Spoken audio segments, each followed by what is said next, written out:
Antonio Negri, political philosopher and professor, was detained in Italian prisons from 1979 to 1983 for his work within the Marxist autonomist movement. While in desperate straits in prison, Negri began writing The Labor of Job as a means to resist through the analysis of suffering. Following his release, Negri was forced into exile in France and continued to write, coming to believe that his suffering was an important element in his political resistance. Negri connects to Job through their mutual suffering. Even as he suffers, Job does not change. Job resists. The Labor of Job looks past existential questions of suffering and attempts to adequately address questions of liberation from suffering and through suffering. Working through the Book of Job, Negri carefully re-examines each element of the narrative through lenses of liberation and justice.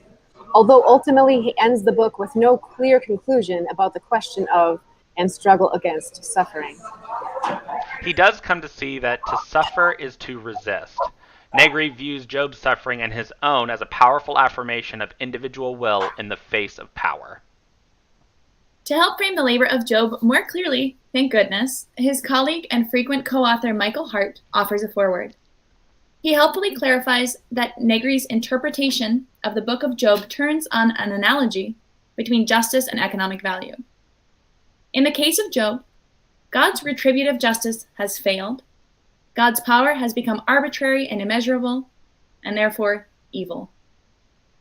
In Negri's Marxist critique, the value of labor has likewise become arbitrary, ceased to be measurable, and again becomes exploitative and evil. While Job's situation is not a perfect parallel to Negri's political commentary, he sees Job as an individual asking some of the same ontological questions that he himself is asking. Although much of Negri's work is more meditative and less argumentative, he does conclude that the only way value can be conceived when mechanisms of measure no longer function is on the basis of human creativity. This becomes somewhat of a unifying thesis through his tangential work. He writes, "The current significance of the labor of Job lies here, in knowing how to radically build a new world, a divine world. Job does not redeem but frees and constructs. The idea of liberation is an idea of creation." He looks to Job for guidance in restoring value to labor, seeing that the Book of Job describes the path of the reconstruction of an ethical world once faith in God's justice has been deconstructed.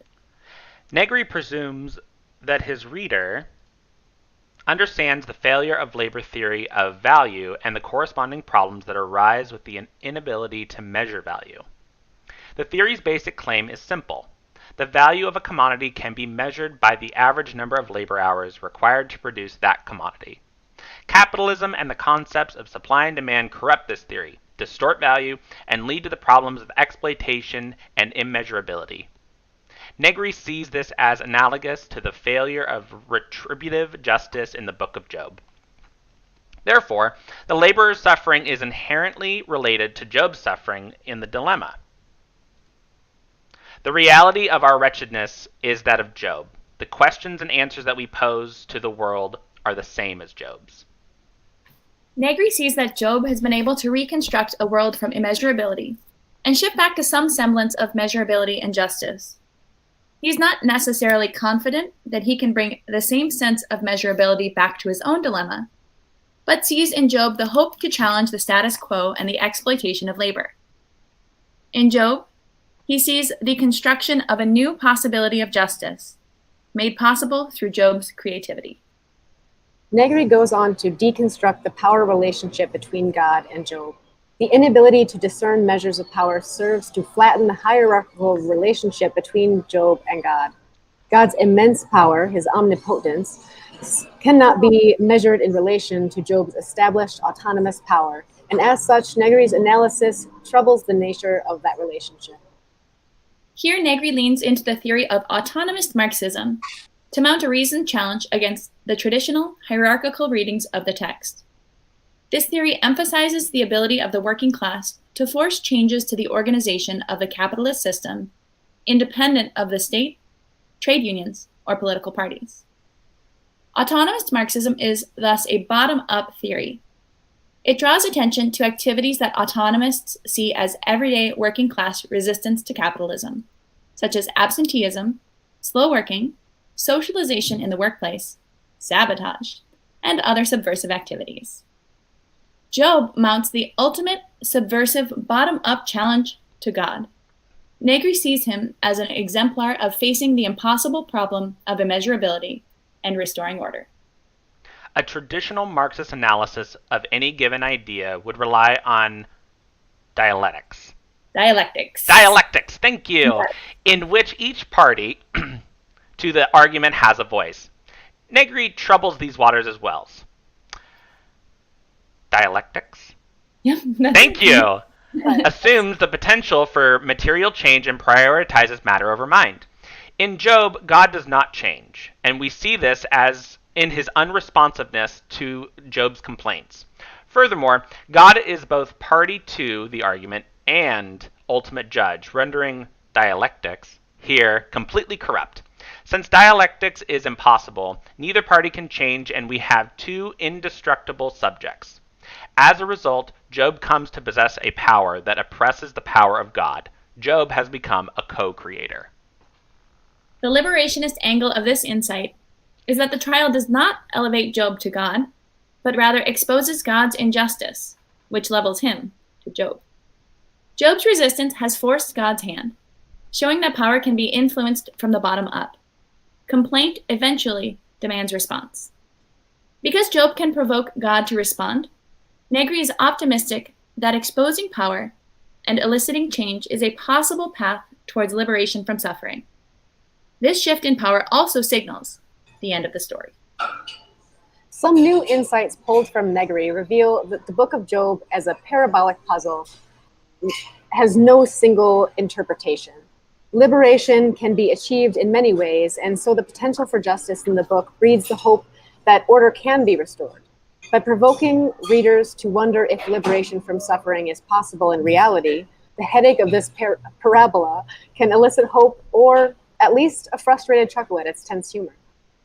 Negri, to quote Negri, what better occasion than the one in which we find ourselves, one of extreme tension between a psychological demand for justice and the immensity of the cosmic order, for the comical to arise. The protagonists put themselves to the test through irony. Negri's reaction to the Book of Job begets curiosity about interactions between creative forces without offering absolutes or even a full sense of completeness. In the labor of Job, Negri demystifies the relationship between humankind and God by compressing the immeasurable gap between realms of the earthly and the divine. Their encounter highlights the text's interplay between internal and external judgment, from which we see a glimpse of the beauty in Job's lack of repentance. Even as Job tours the tremendous wonder of God's creation during God's deposition, Job exerts his own creative free will and proves his innocence by continually resisting the impacts of God's evil actions without discounting his just actions. By restoring Job, God exacts their co-created vision of justice. Through demystification, reality and fantasy are suspended. God and Job's inability to converse floats their imaginary realm towards the restoration of justice, not only for Job, but for the experiences like those of Negri. Realities of pain and suffering aren't necessary to cause liberation. However, they are on Job and Negri's path, and this adds to their book's relatability. The pain and suffering in Job's story, and in Negri's experience of imprisonment and exile, problematizes justice and calls for a better standard of ethics if liberation is to be realized. Negri's turn of the Book of Job into an approach for comprehending his own suffering asserts inconclusively that liberation may be more akin to creativity than pain. So it's an... Are we good? Are we good? All right. I thought that went well. Don't- You had every single bit of dialectics in that one chunk. I'm gonna tattoo dialectics onto my body, and then you need parabola. That's what we need. So that was good. Yeah, the book just to talk to everybody. The book was interesting. It was rough to get through. He could say a lot in a very short amount of time. So we hope we did it justice. Yeah. And then Emily highlighted that it's less of a thesis and more of a premise, right? That a premise picks up and snowballs as you go. Negri continues to problematize every point he's made throughout the book. And so pulling out a consistent, this is what Negri meant, wasn't really the experience that we had. We were able to fight about what Negri meant, even among ourselves, and use the text to support that. So it was dense. It's a hard text. Yeah, I think, and then there were times, where Negri would, he would say both things. He'd say that suffering is necessary, but also shouldn't be the reality of the world. So even within a couple different sections that were just back to back, Negri would argue against himself. Maybe not argue against himself, but he would say things like,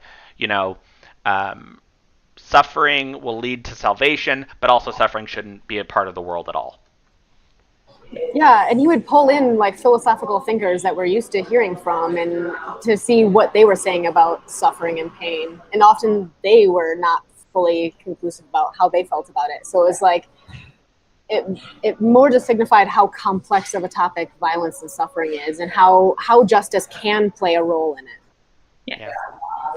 Well, we hope we did this justice. Thank you for watching, and we have a small little clip to show what happened at the end of this course and what Joe has now become after this class. So I hope you enjoy.